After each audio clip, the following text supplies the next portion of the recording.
આજે સુનિતાનો જન્મદિવસ છે. સુનિતાનો તો ગઈકાલે હતો અને આજે છે હેતવીનો. આજે બંને દીકરીઓનો બર્થડે ઉજવાઈ રહ્યો છે. ચાલો જોઈએ. આજનું દીપક છે તેને વિશ કરીશું.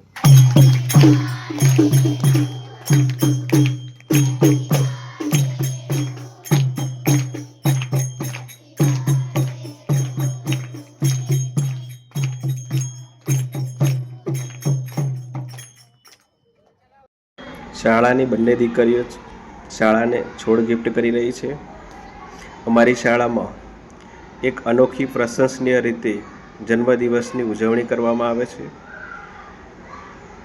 શાળાની બે દીકરીઓ જેમાં બારિયા સુનિતાબેન કિશોરભાઈ જેનો જન્મદિવસ ગઈકાલે એટલે કે રવિવારે હતો અને આજે બારિયા હેતલબેન વિક્રમભાઈ જેનો જન્મદિવસ આજે છે.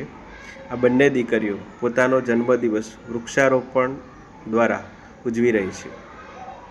પર્યાવરણ પ્રત્યેની જવાબદારી અને હરિયાળીનો સંદેશો આપતી આ સુંદર પહેલ હેઠળ બંને દીકરીઓએ શાળાને એક છોડ ભેટ રૂપે આપ્યો છે, જે તેમના જન્મદિવસની યાદમાં શાળાના પ્રાંગણમાં રોપવામાં આવશે. આવી સકારાત્મક અને પ્રેરણાદાયક પ્રવૃત્તિ તમને ગમે તો અમને લાઈક કરો, કોમેન્ટ કરો અને પેજને ફોલો કરવાનું ભૂલશો નહીં. સાથે સાથે આ બંને દીકરીઓને જન્મદિવસની હાર્દિક શુભકામનાઓ જરૂરથી પાઠવજો. આ છે અમારા હેતલબેન, જેઓ છોડ રોપી રહ્યા છે, ધોરણ 7માં અભ્યાસ કરે છે અને આ છોડની નિયમિત જાળવણી હેતલબેન જ કરશે. શાળામાં સૌના સહિયારા પ્રયાસથી પર્યાવરણનું જતન અને શાળાને સુંદર બનાવવાની કામગીરી સૌ મિત્રો પોતાની જવાબદારી સમજીને ઉપાડી રહ્યા છે. લાલ માટી નાખી રહ્યા છે, જેથી કરીને છોડ ઝડપથી વિકસિત થાય. આ છોડ ફૂલ તો નથી આવતા, પણ કાયમના માટે એના પાંદડા ગ્રીન રહે છે, હરિયાળા રહે છે. મેદી ટાઈપ આને કટિંગ કરી અને ગ્રોથ સારો એવો થાય છે. આ છે અમારા સુનિતાબેન કિશોરભાઈ બારિયા, એ પણ ધોરણ 7માં અભ્યાસ કરે છે. દીકરી શનિવારથી જ અમને જણાવી ગઈ હતી કે સર, અમારો બર્થડે સોમવારે ઉજવવાનો છે.